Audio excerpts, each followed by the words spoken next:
నమస్కారం. కిరణ్ టీవీ భక్తి ప్రేక్షకులందరికీ శ్రీ పరాభవనామ సంవత్సర ఉగాది శుభాకాంక్షలు తెలియజేస్తూ నేటి కార్యక్రమాన్ని ప్రారంభిద్దాము. ప్రస్తుతం మనతో పాటు ఉన్నారు ప్రముఖ ఆధ్యాత్మికవేత్త, జ్యోతిష్య పండితులు, గాయత్రి పీఠాధిపతులు బ్రహ్మశ్రీ ఇటికరాల సుబ్రహ్మణ్య శర్మ గారు. నమస్కారం గురుగారు. నమస్కారం అమ్మా. ముందుగా మీకు ఉగాది శుభాకాంక్షలు గురుగారు. తప్పకుండా మీకు ప్రేక్షకులు అందరికీ కూడా నూతన సంవత్సరం ఉగాది శుభాకాంక్షలు. ఈ పరాభవనామ సంవత్సరం ద్వాదశ రాశుల వారు కూడా సకల ఐశ్వర్య భోగభాగ్యాలు కలగాలి అని, వాళ్ళకి ఇంట్లో సకల శుభకార్యాలు జరగాలి అని, ప్రతి కార్యము విజయము జరగాలని అమ్మవారి తరపు నుంచి ప్రార్థన చేస్తున్నాను. తప్పకుండా గురుగారు మనమైతే కనుక ఇంతకు ముందర సంపూర్ణ జాతకం చెప్పుకున్నాం. సో ఏ రాశి వారు గుణగణాల దగ్గర నుంచి వాళ్ళ పుట్టిన దగ్గర నుండి చనిపోయేదాకా వాళ్ళ జీవితం ఎలా ఉంటుందో ఒక్కొక్క దశగా మీరు ఎంతో క్లియర్గా తెలియజేశారు. సో ఆ వీడియోలు కనుక చూడకపోతే చూడండి, తప్పకుండా మేము ఆ వీడియో లింక్ అయితే ఇస్తాము డిస్క్రిప్షన్లో. ఎందుకంటే ప్రతి రాశి గురించి ఎంతో క్లుప్తంగా తెలియజేశారు. ఇప్పుడు వచ్చేసి మనం ఈ ఉగాది పరాభవ నామ సంవత్సర ఫలితాలు అయితే తెలుసుకుందాం గురుగారు. ముందుగా వచ్చేసి ఒక చిన్న సందేహం గురుగారు. జనరల్ గా ఉగాది పంచాంగం మనం చూసేటప్పుడు ఆదాయ వ్యయాల్ని ఎందుకంటే చాలా వరకు అవి ప్రతి ఒక్కరికి, అంటే నా సొంత అనుభవంలో కూడా సింక్ అవ్వలేదు అనిపిస్తుంది. ఆదాయం వ్యయాలు కానీ రాజ్యపూజ్యాలు కానీ అవి అసలు వీటిని ఎలా చూడాలంటారు, ఒక్కసారి చెప్తారా? తప్పకుండానమ్మా. నేను సాధారణంగా ముందే ప్రతి ఉగాది ఫలితాల్లో ఈ విషయం చెప్తాను ముందుగానే. అందుకని ఇప్పుడు కూడా మీ తరపు నుంచి ప్రేక్షకులకు చెప్పేది ఏంటంటే ఆదాయ వ్యయాలను ఎలా చూడాలి అంటే కనుక సాధారణంగా మనకి ఆదాయం 6, వ్యయం 12 అంటాం. వీళ్ళకి అనుమానం వస్తుంది, గురువుగారు 6 రూపాయలు సంపాదించి 12 రూపాయలు ఎలా ఖర్చు పెడతామండి? లాజిక్ ఉందా దీనికి? అసలు సంపాదన 6 రూపాయలు ఉంటే 12 రూపాయలు ఎలా ఖర్చు పెడతావు? దీని అర్థం ఏంటి? అది జనరల్గా ఎలా కుదురుతోంది అంటే దీన్ని ఎలా అర్థం చేసుకోవాలంటే, ఒరే బాబు నువ్వు 6 రూపాయలు సంపాదించినా కూడా ఇంకొక 6 రూపాయలు దాచుకున్నావో అప్పు తెచ్చో ఎలాగో ఒకలాగా మొత్తం మీద 12 రూపాయలు ఖర్చు పెడుతున్నావు నువ్వు. ఆ సంవత్సరం నువ్వు మొత్తం మీద సంపాదన కన్నా నువ్వు ఇన్వెస్ట్మెంట్ చేసేది, ఖర్చు పెట్టేది ఎక్కువ ఉంది. అది నువ్వు దాచుకున్నది అవ్వచ్చు, అప్పు తెచ్చవచ్చు, ఇల్లు అప్పటిదాకా లేదు, అప్పటిదాకా ఇల్లు కొంటావు, లేదా ఇల్లు కడతావు, లేకపోతే వాహనం కొంటావు, అప్పటిదాకా నీకేం లేదు, వ్యాపారం పెడతావు. అంటే ఉన్న డబ్బులతో పెట్టలే కదా, ఆ సంవత్సరం సంపాదించిన డబ్బులతో కాదు కదా. దాచుకున్న డబ్బులైనా తెస్తున్నావు, కొత్తగా అప్పు అయినా చేస్తున్నావు, తెచ్చి నువ్వు ఖర్చు పెడుతున్నావు. అంటే లోన్స్ గా తీసుకొని క్రెడిట్ కార్డు వాడినా ఏవైనా కూడా వ్యయం కిందకి వస్తాయి. అవన్నీ కూడా ఖర్చుల్లోకి వస్తున్నాయి. ఆదాయం కన్నా ఖర్చుల్లోకి వస్తున్నాయి అవన్నీ కూడా. ఆదాయాన్ని మించిన ఖర్చుల్లోకి వస్తున్నాయి. అంటే దీన్ని బట్టి మనం అర్థం చేసుకోవాల్సింది ఏంటంటే, చాలా మంది అంటారు ఏమంటే ఇలా చెప్తున్నారు కానీ బ్రహ్మాండంగా సంపాదించాను ఈ సంవత్సరం, గత సంవత్సరం అంటారు. అది ఇక్కడ లాజిక్, అది అర్థం చేసుకోవడం అపార్థం. అంటే నువ్వు 6 రూపాయలు సంపాదిస్తున్నావు, 12 రూపాయలు ఎలా ఖర్చు పెడుతున్నావు అంటే సంపాదన కన్నా ఎక్కువ ఇన్వెస్ట్మెంట్ చేయగలుగుతున్నావు ఏదో రకంగా. అంటే ఇంకా బాగా నువ్వు ఉన్నతమైన స్థాయికి వెళ్ళబోతున్నావు అని అర్థం చేసుకోవాలి. ఇల్లు కొనమో, కారు కొనమో, ప్రాపర్టీ కొనమో, ఇంట్లో పిల్లలు పెళ్లిళ్ళు చేయడమో, ఏదో మొత్తం మీద పెద్ద వ్యవస్థ చేయబోతున్నావా అని అర్థం చేసుకోలేదు తప్ప, లేకపోతే 6 రూపాయలు 12 రూపాయలు ఎలా ఖర్చు పెడతావు, ఎక్కడి నుంచి తెస్తామండి, అది లాజిక్ లేదు కదా అని అర్థం చేసుకోకూడదు. ఇది పెద్ద అసలు విషయం ఆదాయ వ్యయాల్లో. ఈ మళ్ళీ రాజపూజ్య అవమానాలు, ఇక్కడ కూడా రాజపూజ్యం 3 అంటాం, అవమానం 6 అంటారు. అదేంటండి బాబు, 3 మెచ్చుకుంటారు, 6 తిడతారా మమ్మల్ని, ఇది ఎక్కడ గొడవ, ఇలా ఎందుకు జరుగుతుంది, మాకు అలా జరగలేదు కదా, మేము గత సంవత్సరం మమ్మల్ని ఎవరు అవమానించలేదు, మాకే అవమానం రాలేదు. అది కాదు ఇక్కడ లాజిక్. అంటే 3 మీరు ఎదుగుతూ ఉంటే చూసి ఆనందించి సంతోషించి హెల్ప్ చేసి సపోర్ట్ చేసే వాళ్ళు ఉంటే, 6 మీరు ఎదుగుతుంటే ఓరవలేక ఈర్ష్య, ద్వేషం, అసూయతోటి వీడిని ఎలాగైనా పాడు చేయాలనుకునే వాళ్ళు, శత్రువులు, ఇలాగ ఏదో రకమైన ప్రభావం చూపించేవారు, నరదిష్టి, నరఘోష. ఇది మీకు ఎక్కువగా ఉంది. ఎప్పుడైనా సరే ఎవరికి ఎక్కువగా నరదిష్టి, నరఘోష ఉంటుంది? బాగా సక్సెస్ అవుతున్న వాడి మీదే ఉంటుంది. కళ్ళు ఎప్పుడు వాడి మీదే ఉంటాయి. అంటే నువ్వు ఎక్కువ సక్సెస్ అవ్వబోతున్నావు అని అర్థం చేసుకోవాలి. విచిత్రంగా ఉంటుంది. ఎలా ఉంటుందండి, మీకు ఆదాయం తక్కువ ఉంటుంది, రాజపూజ్యం తక్కువ ఉంటుంది, కానీ గోచార ఫలితం చాలా అద్భుతంగా ఉంటుంది. అదేంటి మాకు అంత బాగుందని చెప్తున్నారు, రాజపూజ్య అవమానాలు తక్కువగా ఉన్నాయంటే అని అంటారు వీళ్ళందరూ కూడా. ఇది లాజిక్ అనమాట. అందుకనే ఇది ద్వాదశ రాశుల వారికి వర్తిస్తుంది. కాబట్టి ముందుగా ద్వాదశ రాశుల వారికి కూడా ఇది ఆదాయ వ్యయాలు ఇలా చూసుకోండి, రాజపూజ్య అవమానం ఇలా చూసుకోండి అని ముందుగా నేను తెలియజేస్తున్నానమ్మా. తప్పకుండా గురుగారు. సో అంటే మాకున్న డౌట్ అయితే క్లారిఫై చేస్తారు. గురుగారు, ఉగాది తర్వాత ఏ రాశికి ఎలా ఉంటుందో అయితే మనం చెప్తూనే వస్తున్నాము. ఇప్పుడు మనం వచ్చేసి కుంభరాశి దగ్గర ఉన్నాం గురుగారు. ఈ కుంభరాశి వారికి ఉగాది తర్వాత ఎలా ఉంటుందంటారు? తప్పకుండానమ్మా. అయితే ఈ పరాభవనామ సంవత్సరంలో కుంభరాశి వారికి అంటే ఎవరెవరి కుంభరాశిలోకి వస్తారో చూద్దాం. ఫస్ట్ ధనిష్ఠ నక్షత్రం 3, 4 పాదాల వారు, శతభిష నక్షత్రం 1, 2, 3, 4 పాదాల వారు, పూర్వభాద్ర నక్షత్రం 1, 2, 3 పాదాల వారు కూడా కుంభరాశిలోకి వస్తారు. కాబట్టి కుంభరాశిని చూసుకోవాలి. అయితే పేరుని బట్టి చూసుకునే వాళ్ళు వీరి పేరులో మొట్టమొదటి అక్షరం కనుక గు గే గో సా షి షు సే సో ఈ అక్షరాలతో ప్రారంభమయ్యేటటువంటి వారందరూ కూడా కుంభరాశి వస్తారు కాబట్టి కుంభరాశిని చూసుకోండి. ఇక ఈ సంవత్సరం వీళ్ళకి ఆదాయం 2, వ్యయం 8గా కనపడుతుంది. కాబట్టి వీళ్ళకి కూడా కంగారు పడక్కర్లేదు. ఆదాయం చూసి కొంచెం ఈ ఎల్లాంటి శని ప్రభావం అది ఉన్న వలని కూడా కొంచెం కంగారు పడతారు. కానీ ఏ అవసరం గత సంవత్సరంతో పోల్చుకుంటే ఈ సంవత్సరం చాలా బాగుంది వీళ్ళకి. అయితే ఖర్చు విపరీతంగా కనపడుతోంది. కాబట్టి ఏంటంటే ఇన్వెస్ట్మెంట్లు లేదా పెద్ద పెద్ద వాటిలో చేయడాలు, పాత బాకీలు తీర్చడాలు, రుణ విమోచనం కలగడాలు, ఇలాంటి ప్రభావాలు బాగా కనపడుతున్నాయి. కాబట్టి పెద్దగా టెన్షన్ ఏం పడకండి, బాగానే ఉంటుంది ఈ సంవత్సరం. ఇక రాజపూజ్యం 4గా కనపడుతుంది, అవమానం 2గా కనపడుతుంది. అదే ప్రజాకర్షణ బాగా పెరుగుతుంది, ప్రజల్లో గౌరవ మర్యాదలు బాగా పెరుగుతాయి, అవకాశాలు విపరీతంగా వస్తాయి. అలాగే మిమ్మల్ని మెచ్చుకునే వాళ్ళు పెరుగుతారు, మిమ్మల్ని ఇష్టపడే వాళ్ళు పెరుగుతారని చెప్పొచ్చు. అయితే మిమ్మల్ని ఇబ్బంది పెట్టేవారు బాగా తగ్గిపోతున్నారు, శత్రువులు బాగా తగ్గిపోతున్నారు. కాబట్టి ఈ సంవత్సరం ప్రజల్లో విశేషమైనటువంటి గౌరవ మర్యాదలు, కుటుంబ గౌరవ మర్యాదలు బాగా పొందగలుగుతారు. ఉన్నత స్థాయికి అయితే మాత్రం ఖచ్చితంగా వెళ్ళగలుగుతారు. ఇక గురుడు అంటే గోచారం చూసుకున్నట్లయితే ఈ సంవత్సరం గురుడు జూన్ 1వ తారీఖు దాకా కూడా పంచమ స్థానంలో బ్రహ్మాండంగా ఉండబోతున్నాడు. జూన్ 2వ తారీఖు నుంచి మళ్ళీ షష్ఠ స్థానంలో ఉంటాడు. శని సంవత్సరం అంతా కూడా ద్వితీయ స్థానంలో సంచారం చేస్తున్నాడు. రాహుకేతువులు జూన్ 5వ తారీఖు దాకా కూడా ద్వితీయ అష్టమ స్థానంలో ఉండి జూన్ 6వ తారీఖు నుండి జన్మ సప్తమ స్థానంలో సంచారం చేస్తూ ఉన్నారు. ఈ కారణంగా వీళ్ళకి ఏంటంటే కొంచెం మిశ్రమ ఫలితాలు కనపడుతూ ఉన్నాయి. అని మరీ అంత అద్భుతంగానూ లేదు, అలాని మరీ అంత తీసిపాడేసేలాగా కూడా లేదు. ఈ గత సంవత్సరంతో పోల్చుకున్నట్లయితే స్పీడప్ అవుతారని చెప్పచ్చు. కెరీర్ మీద ఫోకస్ పెడతారు, సంపాదన పెరుగుతుంది, ఆర్థిక ఇబ్బందుల నుంచి బయటపడగలుగుతారు, మెంటల్ టెన్షన్లు చాలా శాతం తగ్గుతాయి, ఒత్తిడిని తగ్గించుకోగలుగుతారు. ఇదివరకు పని జరిగేది కాదు, ఇప్పుడు పని జరుగుతుంది, కష్టపడినా పని జరుగుతుంది, పనులు కొంచెం ఎదరకు వెళతాయి, జీవితం కొంచెం మారుతుంది, మలుపు తిప్పే పరిస్థితులు కనపడుతూ ఉంటాయి. ఒక హోప్ వస్తుంది అనమాట. అమ్మయ్య నాకు పరిస్థితి బాగుంది, నేను నెగ్గగలను, నేను ఎదగలను, నేను పరిగెట్టగలను, నేను చెయ్యాలి అనేటటువంటి తాపత్రయం, ఆ హోపు, ఆ బలం, ఆ ధైర్యం, ఆ స్ట్రెంత్ బాగా వస్తుంది అనమాట. దీనివల్ల ఏంటంటే ఈ సంవత్సరం ప్రతి పనిలోనూ కూడా ముందడుగు వేయగలుగుతారు, ఓర్పు సహనం బాగా పెరుగుతాయి, పట్టుదల బాగా పెరుగుతుంది, అలాగే తపన బాగా పెరుగుతుంది, ఏదో సాధించాలన్న తపన. అలాగే ఈ ప్రతి విషయంలోనూ కూడా తెలివితేటలు అంటే స్టెప్ వేసేటప్పుడు ప్రతిదీ ఆచితూచి జాగ్రత్తగా స్టెప్ వేస్తారు. ఎందుకంటే ఆల్రెడీ దెబ్బలు తిన్న కారణం చేత మెలకువలు తీసుకుని జాగ్రత్తగా స్టెప్ వేయడం వల్ల ఈ సంవత్సరం చక్కని యోగకాలంగా కనపడుతుంది. అలాగే ఈ సంవత్సరం ప్రభుత్వ ఉద్యోగస్తులందరూ కూడా అద్భుతమైన అవకాశాలు రాబోతున్నాయి.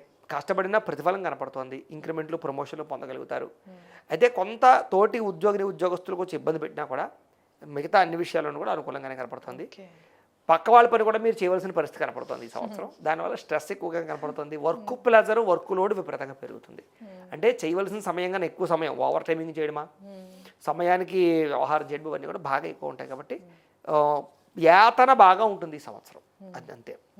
ఇక గవర్నమెంట్ ఉద్యోగస్తులందరూ కూడా ప్రమోషన్లు కనపడుతూ ఉన్నాయి, ఆగిపోయిన ప్రమోషన్లు ఎదురుకు వెళతాయి, జీవితంలో మార్పులు, ఉద్యోగ అవకాశాలు, లేదా కావలసిన ప్రదేశాలకి స్థాన బదిలీలు, ఇలాంటివన్నీ కూడా ట్రాన్స్ఫర్ కోసం కూడా ప్రయత్నం చేయొచ్చు, చాలా అనుకూలంగా కనపడుతుంది. ఇక ప్రభుత్వ ఉద్యోగం కోసం, కొత్త ఉద్యోగం కోసం ప్రయత్నం చేసే వాళ్ళకి ఈ సంవత్సరం ప్రధానంగా మొట్టమొదటి 6 నెలల్లోనే బాగా యోగకారంగా కనపడుతుంది. కాబట్టి గట్టిగా ప్రయత్నం చేసుకోండి. లేదా ఏదైనా జాతకాలు పరిశీలన చేయించుకుని, జాతకంలో బలం ఉందా లేదో చూసుకుని, గ్రహ బలాలు లేకపోతే పరిశీలన చేసుకుని బలాలు పెంచుకుని ప్రయత్నం చేసినట్లయితే బాగుంటుంది. మాకు ఫోన్ చేస్తే మేము జాతకాలు చూసి చెప్తాం, ఏ దశలు నడుస్తున్నాయి, ఏ గ్రహాలు ఎక్కడ అనుకూలంగా ఉన్నాయి, ఏవి బాగోలేవు, ఏ టైం బాగుందో చెప్తాం. దాన్ని బట్టి స్టెప్ వేసినట్లయితే ఈ సంవత్సరం బ్రహ్మాండంగా అవకాశాలు రాబోతున్నాయి. మీకు ప్రభుత్వ ఉద్యోగ అవకాశాలు, సెంట్రల్ గవర్నమెంట్ జాబులు కూడా పొందగలుగుతారు. అలాగే కొత్త ఏవియేషన్ రంగంలో కానీ, ఆర్మీలో కానీ, పోలీస్ శాఖల్లో కానీ కొత్త పోస్టులు రాబోతున్నాయి. కాబట్టి ఖచ్చితంగా వీటిలో జాయిన్ అయ్యే అవకాశాలు మీకు రాబోతున్నాయి. రైల్వే రంగంలో కూడా ఉద్యోగాలు వస్తాయి మీకు. అలాగే ఈ గవర్నమెంట్ సెక్టర్, లేకపోతే ఈ యొక్క బ్యాంకింగ్ సెక్టర్లు, టీచింగ్ పోస్టులు, ఇలాంటివన్నీ కూడా మీకు రాబోతున్నాయి. పంచాయతీరాజ్ శాఖలో కూడా చక్కని ఉద్యోగ అవకాశాలు మీకు రాబోతున్నాయి. ప్రయత్నం చేసుకోండి, బాగానే ఉంటుంది ఈ సంవత్సరం. నిరుద్యోగులకి ఈ సంవత్సరం ఉద్యోగ అవకాశాలు కనబడుతున్నాయి. ఉద్యోగ మార్పులు అనుకూలిస్తాయి, కొత్త ఉద్యోగ అవకాశాలు వస్తాయి. కాబట్టి ప్రయత్నం చేయొచ్చు. పార్ట్ టైం జాబులు చేసే వాళ్ళు కూడా పర్మనెంట్ జాబులు వచ్చే అవకాశాలు ఉన్నాయి. విదేశాల్లో పార్ట్ టైం జాబులు చేసే వాళ్ళు కూడా పర్మనెంట్ ఉద్యోగాలు, పెద్ద ఉద్యోగాలు వచ్చే అవకాశాలు ఉన్నాయి. ఉద్యోగపరంగా స్థిర నివాసం ఏర్పడుతుంది, స్థిర యోగ్యత కనపడుతుందని చెప్పొచ్చు. బ్రహ్మాండమైనటువంటి ఆర్థికపరమైనటువంటి ప్రగతి ఉద్యోగస్తులందరికీ సంవత్సరం కనపడుతుంది. కానీ కష్టం ఉంటుంది, కష్టపడకుండా ఏది సులువుగా అయితే రావటం లేదు. దాని విషయంలో జాగ్రత్త తీసుకోండి. ఈ సంవత్సరం ఏంటంటే కనుక నమ్మక ద్రోహులు పెరిగిపోతారు, శారీరకపరమైన వాంఛలు, కోరికలు పెరిగిపోతాయి. కామదృష్టి, కామపరమైన కోరికలు, వివాహేతర సంబంధాలు, ప్రేమ వ్యామోహాలు, భార్యాభర్తల మధ్య తగాదాలు కనపడతాయి.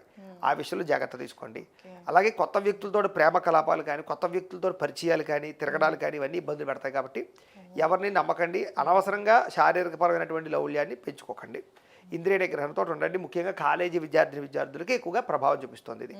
అలాగే గృహిణులు కూడా ఎవరిని నమ్మడానికి మంచిది కాదు ఈ సంవత్సరం. ఎవరో ఒకరు మిమ్మల్ని ఏదో రకంగా కమిట్ చేయడానికి ప్రయత్నం చేస్తూ ఉంటారు కాబట్టి తత్తు జాగ్రత్త తీసుకుని కొంచెం ఆ అదుపులో పెట్టుకోవాలి కోరికలని.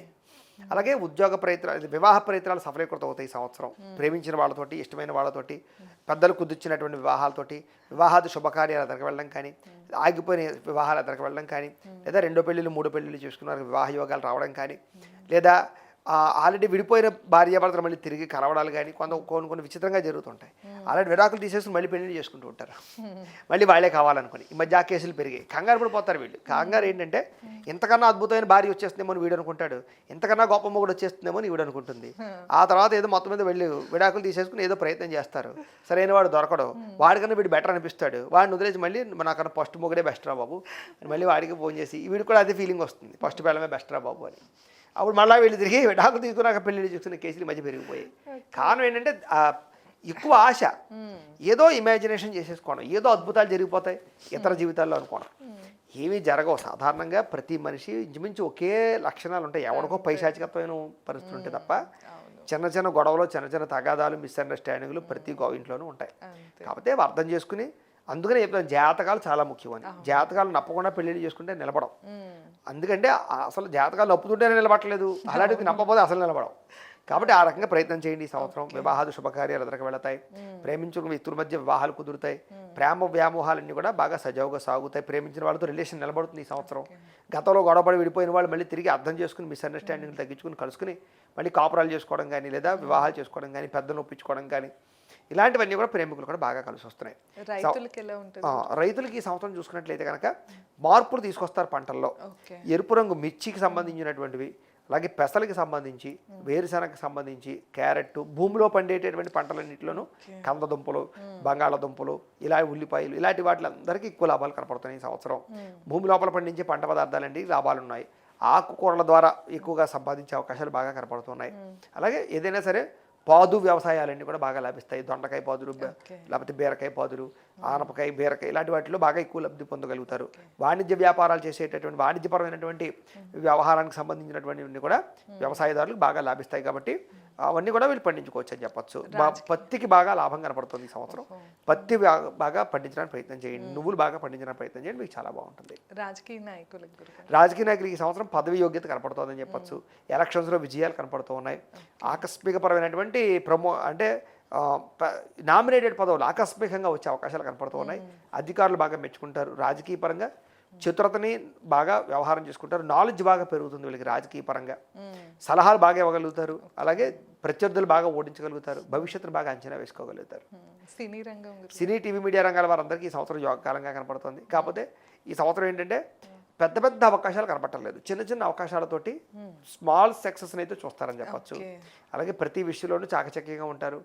మంచి నిర్ణయాలు తీసుకుంటారు. సబ్జెక్టులు మంచి వస్తాయి. కథలు మంచివి ఎంచుకుంటారు. తద్వారా జాగ్రత్త పడి మంచి సక్సెస్ అయితే పొందగలుగుతారని చెప్పచ్చు. భారీ ప్రాజెక్టులు అయితే మాత్రం ప్రస్తుతం రిలీజ్ అయ్యే అవకాశాలు కనపడలేదు.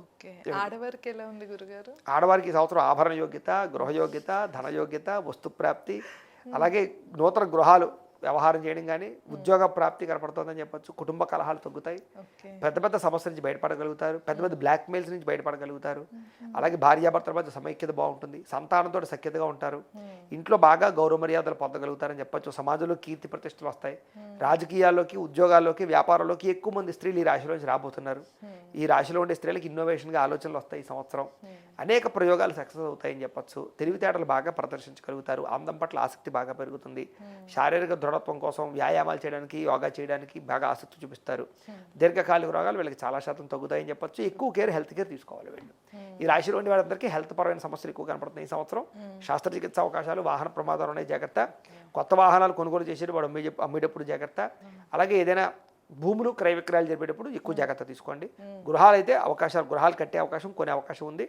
ప్రభుత్వ పథకాల ద్వారా గృహాలు పొందే అవకాశం కనపడుతుంది. కాబట్టి గృహయోగం అయితే బ్రహ్మాండంగా కనపడుతుంది వీళ్ళకి. ఇక విద్యార్థులు మర్చిపోయాము. విద్యార్థులకి ఈ సంవత్సరం పరీక్షా ఉత్తీర్ణతలు బాగా కనపడుతున్నాయి. బాగా కష్టపడి చదువుతారు. ఒత్తిడి బాగా ఎక్కువ ఉంటుంది. అనుకున్న మార్కులు అయితే రావు, అనుకున్నంత ర్యాంకులు అయితే రావు, కానీ పరీక్షా ఉత్తీర్ణతలు కనపడుతున్నాయని చెప్పచ్చు. కావాల్సిన కాలేజీలు సీట్ల కోసం గట్టిగా ప్రయత్నం చేయాలి. రికమెండేషన్ ద్వారా సీట్లు వచ్చే అవకాశాలు ఎక్కువ కనపడుతున్నాయి. ఖర్చు ఎక్కువగా కనపడుతుంది. విదేశీ విద్యల పట్ల ఆసక్తి బాగా పెరుగుతుంది, చదువుకి లోన్లు వచ్చే అవకాశాలు కనపడుతున్నాయి. కాబట్టి విద్యార్థులకి కష్టే ఫలి తప్ప వ్యసనాల జోలికి వెళ్ళకండి. ముఖ్యంగా డ్రగ్స్ జోలికి కానీ లేకపోతే జోదం జోలికి బెట్టింగ్ల జోలికి వెళ్ళకండి. ఫోన్లో గేమ్స్ ఆడకండి. ఫస్ట్ చదువు మీద కాన్సన్ట్రేషన్ చేయండి, బాగుంటుంది. స్నేహితులు చెడు స్నేహితులు దూరంగా ఉండండి. వ్యామోహాలకి ప్రేమ వ్యామోహాలకి దూరంగా ఉండండి. ప్రతిదానికి ఒక టైం ఉంటుంది, ఆ టైంలో ఆ పనులు చేసుకోవాలి. ఈ టైంలో చదువు మీద దృష్టి పెట్టినట్లయితే మీకు విజయం కనపడుతుంది ఈ సంవత్సరం. తప్పకుండా గురుగారు. వీళ్ళకి అంటే టైం కొంచెం బాగాలేదు, ఏళ్ళనాటి శని ఉంది కనుక వీళ్ళు ఎలాంటి పరిహారాలు చేసుకోవాలి, లేకపోతే దైవారాధన ఏం చేయాలి ఒకసారి చెప్పండి. తప్పకుండానమ్మా. ఈ సంవత్సరం వీళ్ళు శనికి, గురుడికి, రాహుకి, కేతుకి జపాలు చేయించుకోవడం మంచిది. అలాగే ముఖ్యంగా ఏంటంటే కనుక నవగ్రహ హోమం, రుద్రహోమం, మృత్యుంజయ హోమం, సుదర్శన హోమం చేయించుకున్నట్లయితే కనుక వీళ్ళకి ఎటువంటి ప్రమాదాలు ఇబ్బందులు జరగకుండా ఈ సంవత్సరం అంతా సక్సెస్గా ఉంటారు. అయితే ఈ జపాలు హోమాలు చేయించుకోవాలని కుతూహలం ఉన్నట్లయితే మమ్మల్ని సంప్రదిస్తే మా పీఠంలో ఉండే బ్రాహ్మణుల ద్వారా మేము జపాలు పూజలు హోమాలు కూడా నిర్వర్తింపచేసి వ్యవహారం చేస్తాం. లేదు సొంతంగా ఇంట్లో చేసుకునేటటువంటి పూజలు ఏమిటంటే కనుక వీళ్ళు కాలభైరవ స్తోత్రానికి పారాయణ చేసుకోవడం ఒకటి, తర్వాత ఏంటంటే కనుక శివ పంచాక్షరి స్తోత్రాన్ని పారాయణ చేసుకోవడం, అలాగే దేవి ఖడ్గమాల స్తోత్రం పారాయణ చేసుకోవడం, మహిషాసుర మర్దని స్తోత్రాన్ని, లలితా సహస్రం, విష్ణు సహస్రం పారాయణ చేసుకుంటూ ఉంటే ఇంకా చాలా బాగుంటుంది వీళ్ళకి.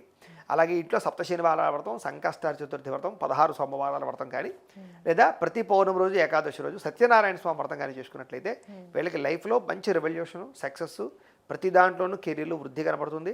ఈ గ్రహదోషాలన్నీ పూర్తిగా తొలగిపోయి చాలా అనుకూలమైన వాతావరణం కనపడుతుంది వీళ్ళకి ఈ సంవత్సరం అంతా కూడా. వీళ్ళకి కలిసి వచ్చేటటువంటి సంఖ్యలు 6, 8 వీళ్ళకి బాగా కలిసి వస్తున్నాయి ఈ సంవత్సరం.